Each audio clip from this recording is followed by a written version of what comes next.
When we were talking in advance of this podcast, we asked you about a contrarian view, and I don't know. Do you still hold it?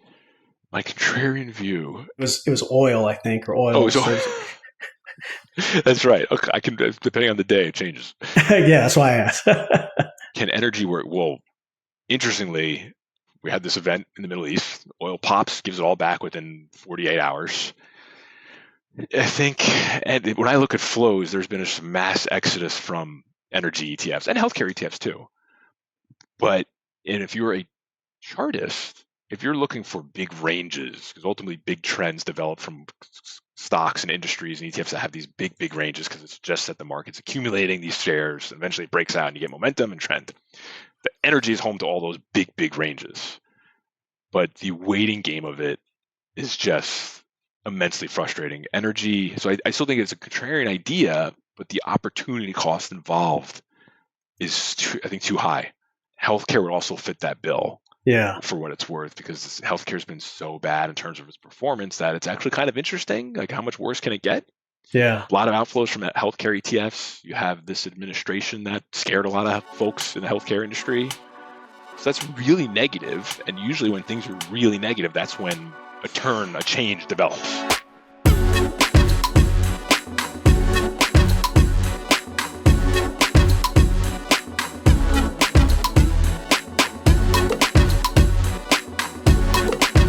Welcome to Trends with Benefits. My guest today, Todd Sohn, Managing Director at Strategas Securities. What are we going to talk about, Todd? We're going to talk about everything, it seems like. ETFs, markets, and pretty broad landscape, right? There's a lot to handle in this world today. Plenty going on. Yeah. No, I think in your role, and maybe we just talk about that briefly, you tend to cover a lot, it seems. You have a background as a CMT or a technical analyst, right? And can you just talk a little bit about what you do? And then I've been with Strategas for 12 years now, and my foundation, as you mentioned, is as a technical market analyst. And technical analysts try to find big trends, right? We're on the Trends with Benefits show here, and we try to find the big trends because that's where wealth is generated. And I look at a lot of charts all day. I'm looking at charts around the world of different asset classes, equities, fixed income, commodities, currencies. And along the way, as I've been here, I've become pretty infatuated with ETFs. I think ETFs they're an amazing vehicle, as you guys know at Van Eck, for low-cost, long-term investing, but also as a lens into what's happening around the markets. Because there's 4,200 of them today. You can get an ETF with basically almost any exposure you want. And so I try to marry what's happening in the markets along with ETFs, right? What ETFs are working, what ETFs are leading, where's the flows, where are the volumes, what are product launches looking like? Because I think product launches are a really interesting view about how folks are thinking. Because everyone wants the new product, the new hot product out there. So that's my kind of role. And we have institutional clients here. And so I get to travel around, talk to them, talk to advisors about what's on their mind, how we can help, and ultimately try to be a resource for them in building their practice long term. Yeah. So this is going to be fantastic. I think we're going to cover a lot of different areas, and that's exactly what I want to do. I want to talk about some of the trends, particularly in the ETF space. And yeah, as you pointed out, in addition to what you pointed out too, I think ETFs are just a great way of implementing what you're looking at, right? You're doing all this analysis on different indices or markets, and these are these great tools now that can help you actually get exposure to it.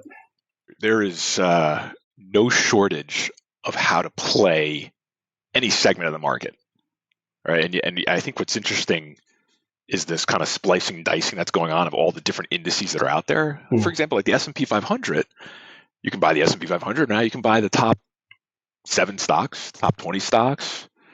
I think you're going to be able to get the 200 to 500 size stocks. So there's all this little precision movement going on in ETFs right now, which is super interesting to me. You can get single stock ETFs. You can get single stocks with leverage. Why not? If you're so inclined. Yeah. You mentioned filings. Curious. What's standing out to you? What are you noticing? Well, let's see. Single stocks, for example, that's number one. And I think what's interesting about the single stock movement is, so that category is 3 years old, putting leverage on single stocks. And the 1.0 version was to start with big cap stocks, Microsoft, Nvidia, Tesla, like the big heavyweights that everybody knows. more recently, the underlying size is now going down into the $3 to $5 billion market cap area.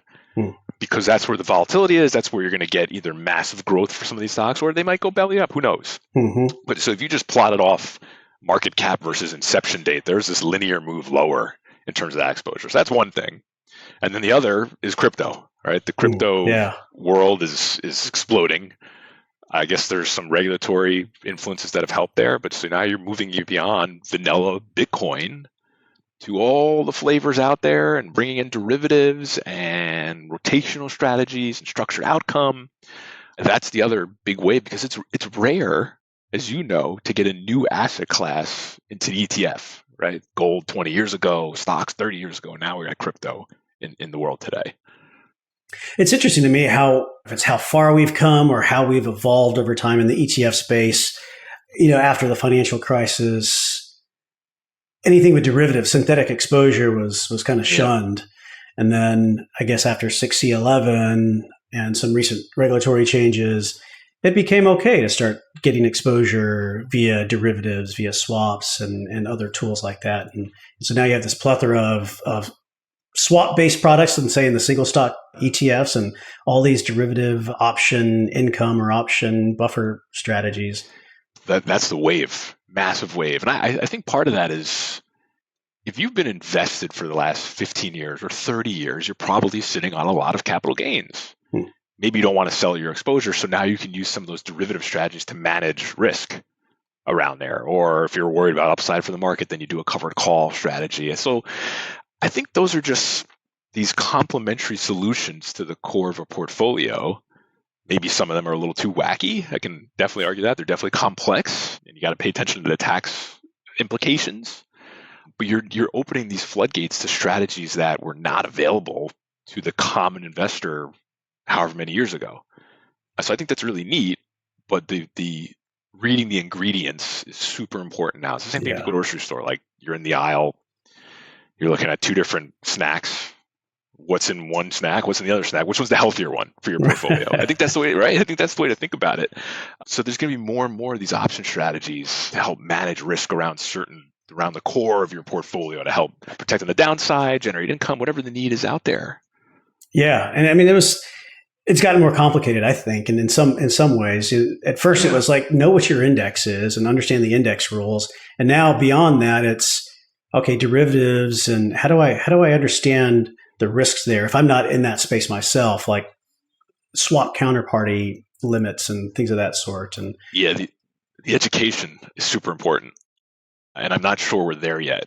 Like you mentioned, the swap counterparty. What happens on some of these, either they're income funds or levered funds, where the underlying gets too volatile and they can't get the swap exposure? Now they got to go in the options market, right? We've had some cases of this so far, and it's super important. I don't know how many common investors are looking up what the actual holdings are, the mechanics of that fund are. Yeah. And even if they do, if they understand it. That too. Yeah. You say swap counterparty. Right. I got to imagine a room. I just lost some people here. Yeah. Yeah. Room full of 100 people. How many are saying, oh yeah, I know exactly what that is. Yeah. And I know we just mentioned a bunch of things, but is there one in particular that you're getting most questions from advisors on? Let's see. If in my recent travels, they're very interested, not necessarily in any specific funds, but more so who is buying the levered funds out there. And whether it's levered single stocks, your levered indices. And from my knowledge, from what I understand, I'd be curious if you have any different view of that. It's okay, it could be retail, right? The Reddit type of crowd. But I also understand that overseas investors, Asian investors, also are very keen on adding leverage to their portfolios, and they're building out offices there, and they have the lines to connect their overnight hours with our daytime hours. Yeah. And if you look at the 13F filings on some of those funds, some of these ETFs, you can see there's different institutions that are based in Asia on there, which I think is really interesting. So I think that's really that's a constant question in a lot of the meetings I do. That's interesting. Who is buying these funds? Not that they're going to buy them, but they just want to know, because there's a lot of attention around it, right? The retail crowd, buy the dip, all that stuff. Who's involved there? And I think that's the answer to some extent. Yeah, I would agree with that. I definitely, well, we don't offer leverage product ourselves, but in a prior life, I worked at a firm that offered these geared strategies. And at least in the US, we dealt with a lot of RIAs and more active RIAs that had their own models. I guess it's before the proliferation of model ETF users, but they had their own models and they'd use it just to kind of speed up exposure when things change, when their technicals hit. And it was interesting. I, I'm not necessarily pro or against leveraged ETFs. I'm just more pro know what you're doing. I agree with that. Like, you can go into a casino when you're 21. No one's stopping you. Just have an idea of what the risk is. Yeah. So if you have a really high conviction on a stock and you think it's going to move higher or move lower, okay, there's a vehicle to express that. But like a casino, like a car, you got to understand how it works. Yeah. It's as simple as that. What's been the biggest surprise to you in terms of success? Oof. I think what's really interesting right now is there's a little bit of a revival for thematic funds. Okay, so Thematic 1.0, I guess, back to 2020 was very much innovation and disruption driven to some extent. Yes, you had infrastructure funds that have been around for a while. Those often really, really well. That bubble popped for a lot of stocks and ETFs that were out there over the course of 2020 or 2021 to 2022. Now you're seeing thematic funds rebound, but I think it's more dispersed. So like there's nuclear, right? Nuclear, uranium. Yes, we have AI. That's all covered. That's pretty. That's connected. Yeah, they are connected to an extent, right? Yeah. The AI derivatives of NVIDIA and Microsoft, which is going to be nuclear data centers, power type of generation, right? So I think you're seeing that come back. And so thematic funds, the flows are starting to come back. The number of products, the assets are coming back, but it's not just tech specific. Because I always felt thematic was very tech specific in the original kind of categories of it, the original fund set of that. Yeah. So I think that's super interesting that you're actually having a reason to buy more thematic funds. And the S&P is very concentrated. So these thematic funds can kind of act as a counterbalance to a very top-heavy S&P 500 right now.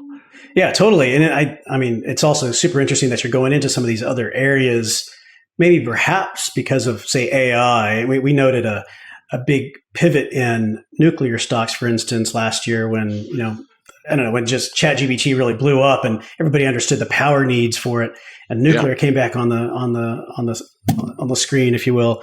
But anyway, I guess it's forcing you to diversify away from that tech exposure, and that's what I think a lot of thematics became, which is just heavy tech. Oh, totally. It was all tech, and even away from innovation, disruption, non-profitable tech.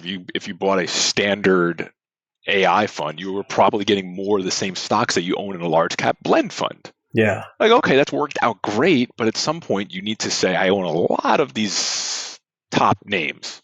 And so the thematics, whether it's nuclear or any sort of rotational strategies, they can help diversify that too. I think it's super important. I know, especially if you're an advisor and you own the S&P, or maybe you own large cap growth along with that. Okay, that's more the same type of exposure. So this is where thematics now can come back in and just dial back the dosage on large cap growth stocks that you own, and a different style of growth or themes that are becoming more and more relevant by the day. Yeah. Do you think thematics are always kind of a growth story? It's a good question. Are they always a growth story? I guess so. Ultimately, you're buying themes because you think they will develop over time. Maybe the only one that is not necessarily growth, but I don't know if it's value either, is infrastructure. Mm-hmm.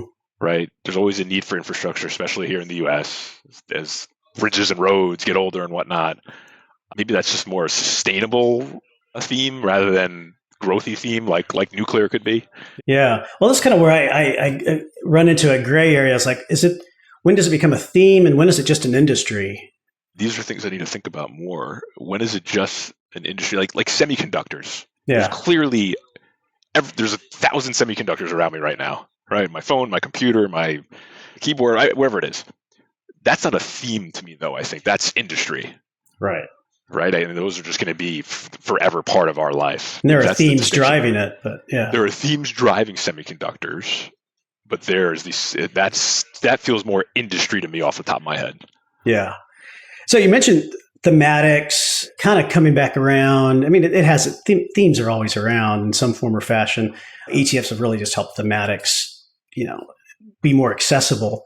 But what about these? We talked a little bit about it. These defined outcome, derivative income, or option outcome kind of strategies. We get asked about that a lot. I'm sure. Gosh, how do I feel about those? They're interesting. Okay, I think it's very demographic specific. I don't love them for people under 40 because you might be scared of a decline, but you're limiting your gain over the long run. If I'm 70 years old, 80 years old, and I am healthy and I still like having stock exposure, but I don't want to run into a freight train of a decline right as I'm about to take my foot off the gas and go to Florida or something like that, then okay, they make sense. But it's another example of you really need to understand how they work because you have to buy them day and date, right? Day and date, and then know you are limited to the upside. And okay, which one did you buy? Did you buy 10%? Did you buy 20% protection on what underlying asset? So I think they're really unique, but I don't want people to think that they're this kind of silver bullet for growing wealth. Like they serve a purpose. Yeah. I think that's a great point. You have to know what your purpose is and for the right constituent, like you mentioned, retirees. I think, okay. Yeah, I think it's very demographic because my other concern is that there are so many of them now. I like calling them the minions. You ever see the Despicable Me movies, the little yellow guys? There's 400 tickers, I think, and they're very hard to remember. I can remember all sorts of tickers, any lineup out there from any issuer, except for these buffer funds because one's for January, one's for February, one has 10%, one has 30%. I struggle to remember them. I get what they're doing, but knowing which one to buy is just incredibly difficult. And so if you're an issuer, and some of the issuers have great resources on their websites to say, all right, if I bought it today, what's my upside, what's my downside? But I'm not sure what the ceiling will be for these things. That's what I'm trying to figure out. Because there's 60, 70 billion in assets right now, I think. Where's the ceiling on that? And do you hit a point of saturation and maybe closures? Yeah. I don't think there's been very many closures in that spectrum yet. I think it's just been crazy demand for them. And I think from that retirement set, I think, where it could make some sense. But it's a debate we have internally too, because we get asked about this for various reasons. Yeah, I think the crypto ones are interesting to me. I struggle to say I'd want to cap my Bitcoin exposure because ultimately I'm going for the 500%, not the 50% in Bitcoin. But if I'm an early Bitcoin investor and I'm sitting on 15 years of gains, okay, then that makes sense to me to maybe protect my nest egg there. Yeah. But that part, the Bitcoin growth part of it is tricky. In one of your research pieces, I think that you put out there or recent video, I don't know if you said it or maybe I just took away from it that you thought perhaps some of these option strategies are perhaps crowding out thematics in terms of flows. Yes. Do you think that's the case? It definitely felt like that maybe they were, if instead of buying thematics, and now this is before I feel like you had a little bit of a turn up now more recently in thematic funds, a little revival going on. But if you were looking to allocate 10%, let's say you had $100 extra in a portfolio, and you're just like, I'm not buying tech right now. I don't want to buy thematics. Let me just buy these buffered or synthetic income, right? Covered call strategies instead, because I'll get the income out of it. And if stocks decline, and I think this was probably around 2022 also. You think about 2022, 2023, everything's in decline. No one really wanted thematic risk. So they were just buying stuff that would protect. And so I wonder if that also halted thematic growth for a bit because there was this new kid on the block, buffered funds, other derivative strategies to get income, and they took the attention away. So that's the other struggle with ETFs because the core is always going to take in money. Plain vanilla, low cost, that takes in the bulk of assets, the bulk of flows. So now you have this scrum for the remaining 10 to 25% of a portfolio. And depending on the demographic, who's getting that? So I do think that that was a hurdle for thematic funds now. I think they're getting through that. Yeah. Yeah, I guess depending on the demographic and even, I guess, just the environment, more volatile environment, I can see regular people going into that for a period of time. Yeah. So that's the other challenge. Okay, if you go into a decline in the market, you're probably selling thematic exposure and going into a buffered strategy or some other risk managed strategy. Because I don't think you're going to sell your S&P 500. Maybe you take off a little bit and put it into the other stuff, but I'm going to guess thematics would probably be the first one to go in a portfolio if I'm in some sort of rough environment, recessionary environment too. Think about it that way. Right. Yeah, I could see that. Speaking of which, then, and just kind of broadly, you look at broad asset classes and different markets from a U.S. market perspective as we sit in the summer of 2025. What do the charts tell you? We're in good shape. So at the start of the year, we come off back-to-back 25% returns on the S&P. Great 2-year stretch. And our framework, if we had to set up, say, 3 legs, it's trend of the market, right, which was up back in January. Momentum, decent momentum, just how fast in that direction of trend you're going, and then sentiment. Because ultimately, when you get all market investors acting the same, everyone talking about the same stocks, human nature comes into play, and it usually reverses course. It just can take some time, but that's what happens.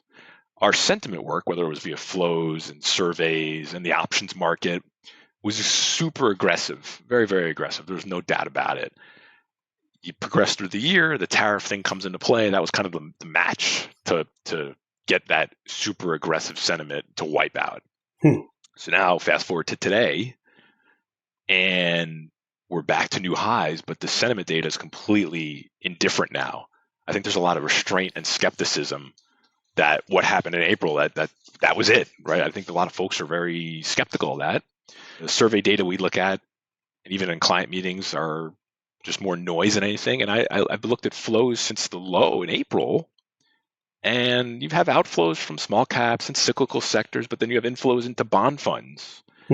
On average, equity ETFs are doing about $1.5 billion today since the April low, versus they were doing about $3 billion per day at the start of the year. So that's been cut in half too. And there's nuance to that, right? It can depend on what folks are doing with taxes and rebalancing and whatnot. But I think we're in a much better position for stocks now than 6 months ago. Super important. Is that weakness in sentiment a positive factor? Or is that Yes. kind of contrarian? I think of it as contrarian. Yeah. I mean, I know, listen, flows aren't a signal, right? There's no buy or sell signals from flows, but I think they're a great temperature check on how people feel. And so people are back at new highs and the sentiment data is more noisy and restrained. I look at it as contrarian, that there's more room to run before things get really wild again, which is entirely possible in the back half of the year if we keep hitting new highs like we are. Yeah. Are we getting new highs from some of the same like Mag 7 constituents? Or has there been a rotation down the cap spectrum? I think there's a rotation. Let's see, there's a rotation definitely within the Mag 7, right? So last few years, they were all kind of trading together. Now you have certain stocks like Apple and Alphabet, which are going through, I think, their own AI challenges. They're not really keeping pace with Microsoft, NVIDIA.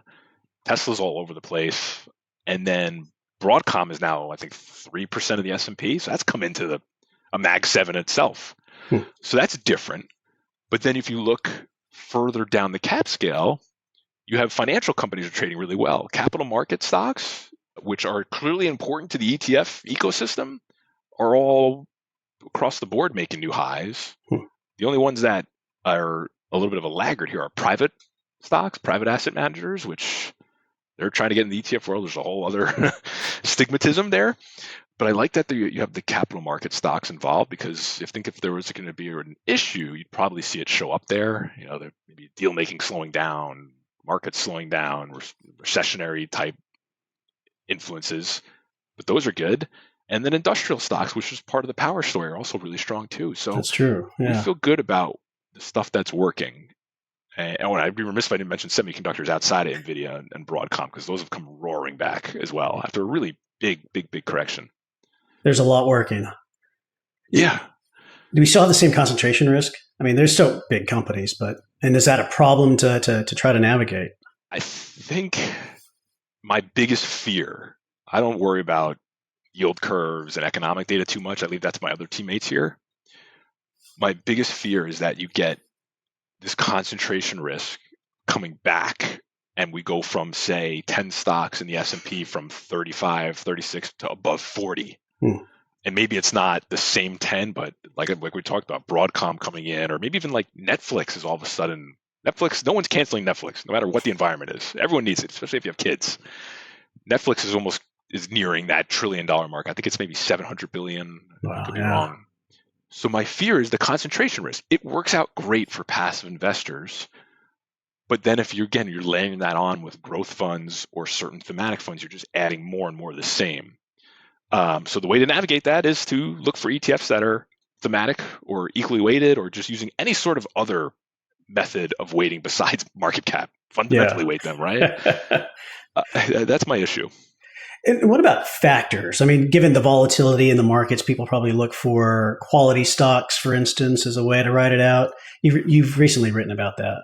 So I want to know what you think about this too, that the quality ETFs, I always hear folks I pay attention to TV and reading a lot and say, okay, skewed towards quality at this point in the cycle. Like, okay, what does that mean? I get it. You're buying stronger stocks, cash flow rich stocks that can withstand bumps in the economy. But if you look at some of the big quality ETFs out there and you break down by their style and size, they're just more large cap growth.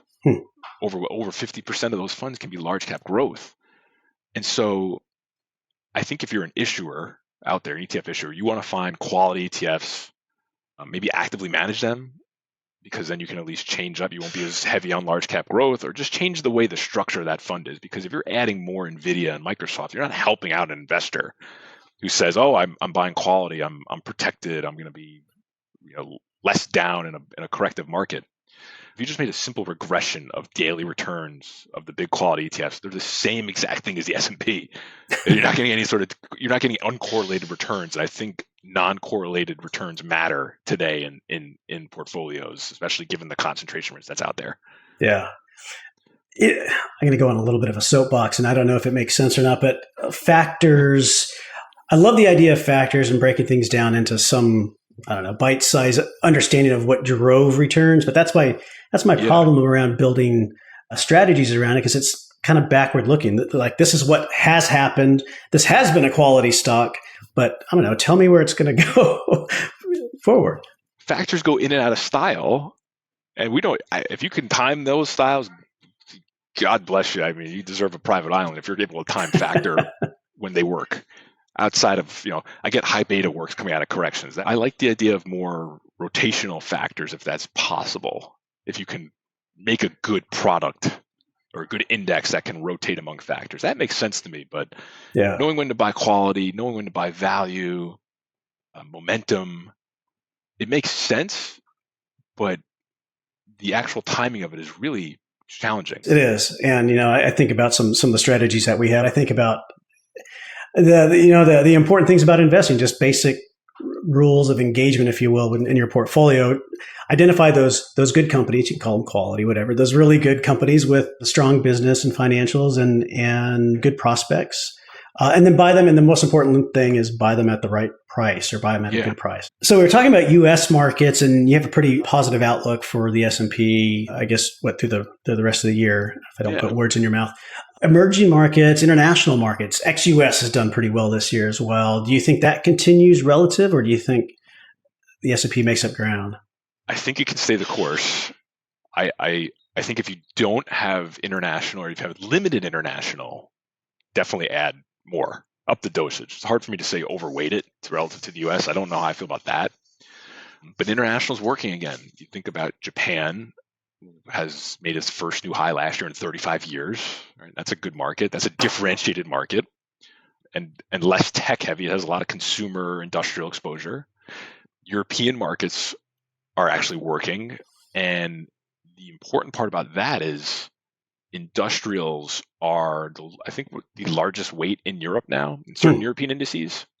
And if you just look in the MSCI EFA index, or the ETF that's out there, their exposure to industrials is up about 5% over the last 10 years. That's a good jump. So rather than just getting financials and old consumer staple type companies, you're getting more cyclicals from industrials because of the defense theme that's going on there. Yeah. So I like this dueling banjos. Europe might pause and Japan will rise, or Japan might pause and Europe is rising. it's really working again. Maybe that's investors realizing they have a lot of large cap growth here in the US. So that's really interesting to me. Emerging markets I struggle with. I think the EMX China story has made total sense why we're seeing all sorts of filings like that.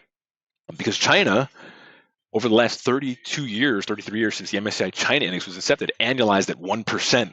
As annualized 1% per year. You've made no money there. It's a trading vehicle. It's a volatility vehicle. And so that really skews EM. I feel strongly about playing EM very actively if you can find the right manager, or if you're good enough to do that. Do you look at individual countries? Do you? Yeah. Oh, yeah. Yeah. Well, look at Korea. If you're bullish semiconductors, Korea makes a lot of sense to me because of Samsung and Hynix and some of the also defense. I mean, there's a new Korean defense ETF. It's flown way under the radar, but it has outperformed massively. And then India is a growth story. I think India is the kind of the beneficiary of the China exodus. And then Taiwan is mostly TSM, but that's another bullish semiconductor story. Yeah. Man, semiconductors all over the place. I heard a phrase the other day on CNBC, semiconductors are the new oil. Would you agree with that? Semiconductors are the new oil. We here think of semiconductors as the modern transports. So maybe that extends to oil though, right? Rather than like Dow theory is an old school technical thing where you want to watch the Dow industrials and the Dow transports. The better version of that is look at the semiconductors, because ultimately that's where massive demand comes from. But I guess maybe that's true. And there was we had a shortage. I don't know when. Maybe there still is a shortage. I don't really pay attention to that terribly much.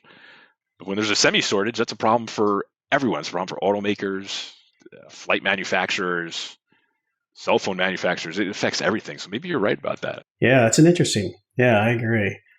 Yeah, because there's so many different types of applications for different types of semiconductors. I mean, it's it's actually a fairly diverse industry.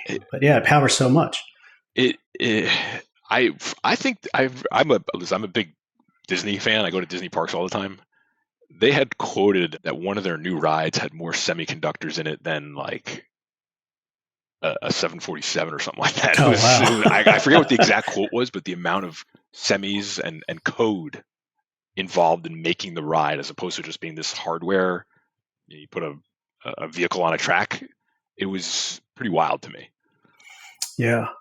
When we were talking in advance of this podcast, we asked you about a contrarian view, and I don't know, do you still hold it? My contrarian view. It was oil, I think, or oil. Oh, it was oil. That's right. Okay, I can, depending on the day, it changes. Yeah, that's why I asked. Can energy work? Well, interestingly, we had this event in the Middle East. Oil pops, gives it all back within 48 hours. I think, and when I look at flows, there's been a mass exodus from energy ETFs and healthcare ETFs too. And if you're a chartist, if you're looking for big ranges, because ultimately big trends develop from stocks and industries and ETFs that have these big ranges, because it's just that the market's accumulating these shares, and eventually it breaks out and you get momentum and trend. The energy is home to all those big ranges. But the waiting game of it is just immensely frustrating. Energy, so I still think it's a contrarian idea, but the opportunity cost involved is, I think, too high. Healthcare would also fit that bill. Yeah. For what it's worth, because healthcare has been so bad in terms of its performance that it's actually kind of interesting. Like, how much worse can it get? Yeah. A lot of outflows from healthcare ETFs. You have this administration that scared a lot of folks in the healthcare industry. So that's really negative. And usually when things are really negative, that's when a change develops. But it could take some time, right? The opportunity is all about the opportunity cost. So why am I going to wait for healthcare and energy when I can play thematic energy like nuclear? Right. That seems to be, rather than waiting on the oil mess to figure itself out, I can now buy nuclear names that have clearly a much better story and momentum. We talked a lot about equities. Since I teed it up, we're going to talk about everything. Fixed income ETFs have been really popular of late, I think. What are you seeing? What has stood out to you? They're booming. We're at $2 trillion in assets now in fixed income ETFs. Over 800 ETFs, I think, now. Yeah. And so the super big themes there are splicing, dicing the ag, getting more precision. Like we have other comrades, colleagues who who have products that basically took the yield curve, and now you can buy the certain duration, right, on the run duration. If you want to play just the 3-year, just the 10-year, you can do that. Levering up bonds now, if you want to get super high duration, that's out there. Not for the faint of heart, for what that's worth. And I also think it's coming at the risk of mutual funds. There was a moment there, it's still kind of happening, where we have to go into this aggressive hiking cycle in 2022. And it was the first time you started to see real big outflows from fixed income mutual funds. And all that money is now going to the cheaper ETF, right? It's no doubt there's cheaper, there's more selection. Of course, if you're in a taxable account, I think it makes more sense. And then the other part of this is we're 9.5 months since the first Fed cut of this cycle. Back September 18th, 2024 is the first cut after this hiking cycle. Long duration treasuries, long duration corporates are down since then. That usually does not happen. That is super rare. It's different. Whatever the catalyst is, I don't know. It could be the deficit concerns. Maybe it's a concern about another inflation wave. Whatever the catalyst is, I can't pinpoint it, but we can make up reasons. But long duration doesn't work.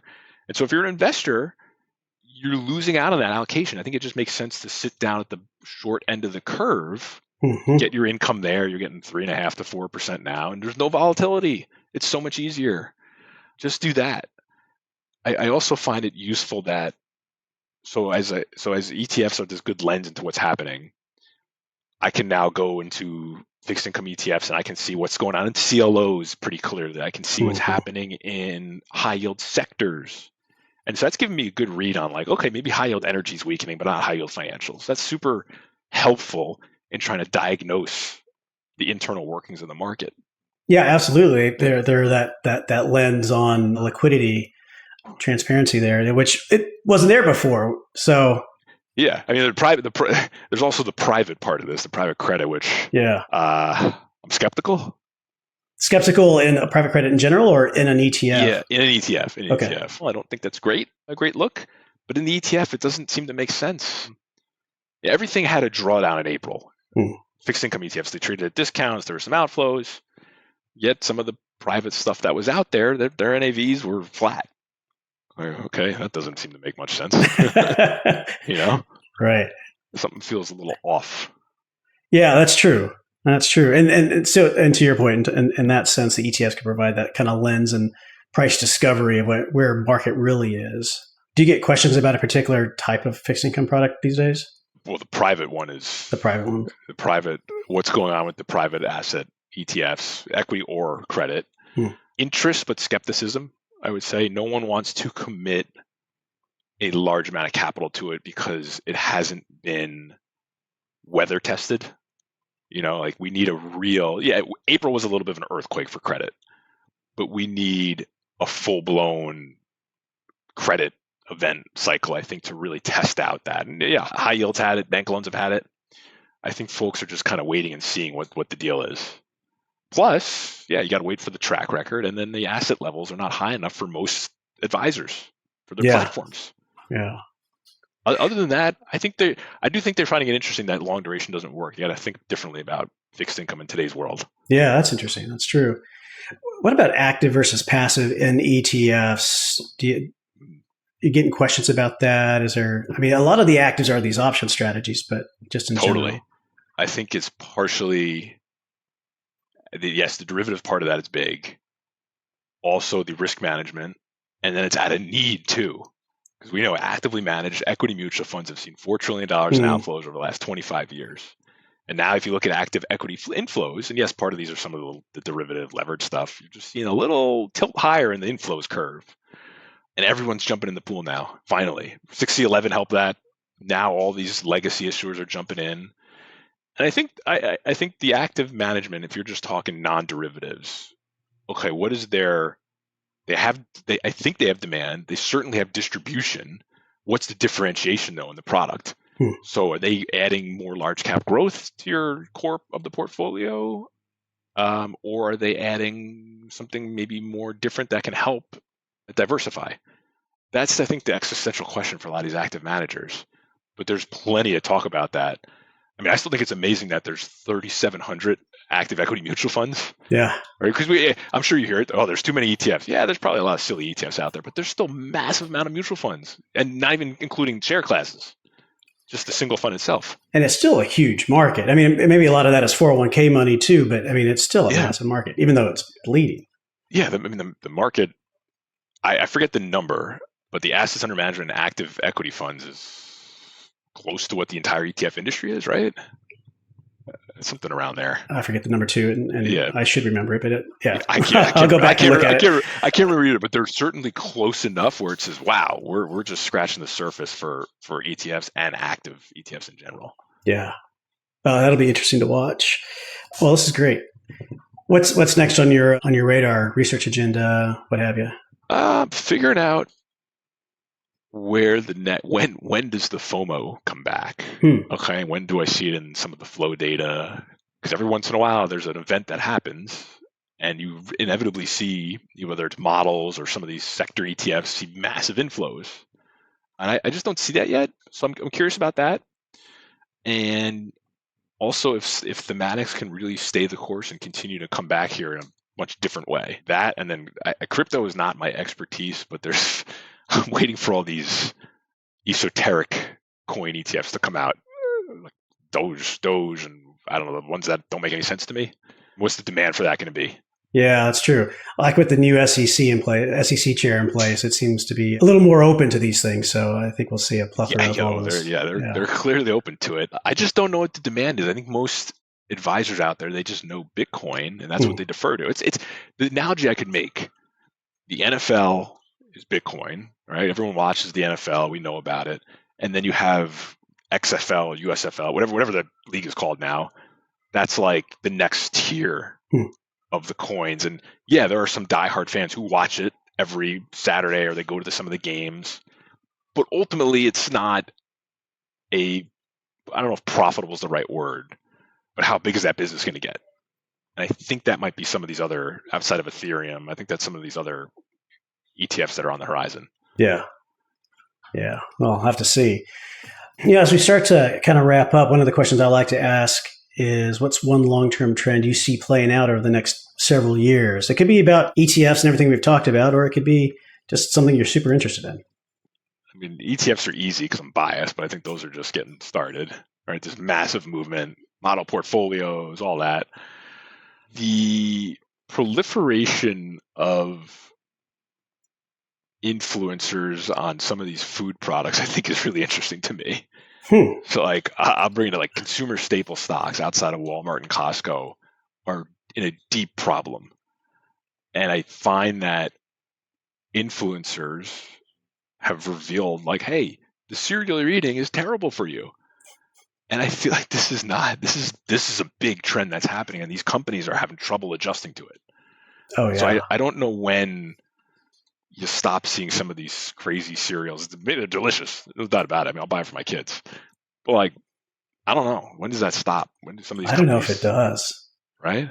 Humans, we've always looked for the next best thing, or whatever it is, shortcuts, or I don't know. But you're right. It seems like there's a plethora of these things on, if you scroll Instagram, of just that. It's like wellness things, or wellness, like what I eat in a day. I'd say that, and also one other thing that I'm a sports fan. What is the ceiling on sport team valuations? I do not know, because I'm totally fan. I just had the Lakers go for a $10 billion valuation. If you look at soccer teams, men's and women's, the valuations are going through the roof. I would love to have a piece of that. I know there's a couple of publicly traded sport teams. Yeah. But how do I get that in an ETF? How do I get the private ownership of the Lakers in my ETF? I don't think that'll ever happen. Maybe it could happen. I'll never say never. But like, that's another big trend. Maybe if they tokenize, I don't know. Oh, yeah. I don't know. I'm not big on I'm not an expert on tokenization, but maybe that's the route. Yeah. It's super interesting to me, because those nothing, asset classes go down, sports have not over the course of 30 years. Yeah. Yeah, we get asked about that at times too. It's like, how about a sports ETF of some sort? Like, okay. I mean, that's been tried. I just don't love saying like, all right, I'm going to buy Nike. Like, right. I literally want Yankees ownership. Right. Well, this is great. You ready for our speed round, trend or fad? Oh yeah, let's do it. Let's see if I came up with any decent ones here. Whatever you got. This actually kind of fits into what we just kind of talked about, but here's one. Protein, trend or fad? Trend. Yeah. Protein. I'm big. That's me. I'm big on that. It's all over my Instagram too. Tokenization, trend or fad? I think trend, but I'm not in the know enough on it. Okay. Real relationships with AI, trend or fad? Fad. There's movies about this. We've done this before. The Terminator. I don't know. There was this CBS report about people developing emotional connections with their chat GBT. Oh my God. All right. No, that's literally the Terminator plot. Terminator. It's not great.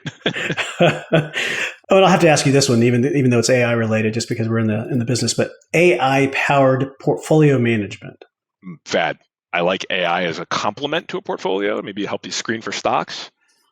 When the market is panicking, I want a human. I don't want the AI to do a conference call. I want the human to do a conference call. Fair enough. I'm a seller. Fad. Fair enough. And then this one, I don't know. It's been around a while, but let's see. I'm going to ask you because I know you do this as well. But long distance running, trend or fad? Oh, trend. Yeah. Trend, but complement it with strength training. Don't break your body down. Yeah. I don't know. I feel like there's a couple things. I ran for a little bit, but I feel like it's become more popular for one, running, but then also feel like, I don't know if it's just my age, I feel like it became more popular with people over 40. As you turn 40, you start running. I don't know. It helps you clear the mind. Yeah, you can lose some calories, maybe lose some weight. And then if you complement it with the right weight training, that's how you get to stay in shape. Yeah. You got to be there for the kiddos. You still doing it? You still running marathons? No, I retired for now with my young kids because I just don't have the time for it. It's tough. 4 kids, yeah, it's just too much. Like I can't disappear on a Saturday for 3 hours with kids. So I use my time, early AM time, wisely enough in the gym to get just enough benefits in there. Yeah. I did a couple marathons. I did the New York a couple times and some other ones, but I always like to tell folks, if you move to New York and you exercise and run, you should try to run the New York City Marathon. Yeah. Because it's just an experience. It's an amazing experience. It totally is. It's great. I miss running. I need to get back to it. I know, but it's a commitment. It totally is. And then you don't want to get hurt. Yeah. You can't get in. You don't want to get injured. Todd, thanks so much for your time and your perspectives. I appreciate that, Ed. Thanks very much. Is there a way for people to follow you, find out what's going on? strategusrp.com or find me on LinkedIn, reach out. I'm happy to help out as best as possible. You want to talk ETFs, markets, whatever it might be. Give me a shout. Awesome. Well, great. Thanks again. And thank you for tuning in to another episode of Trends with Benefits.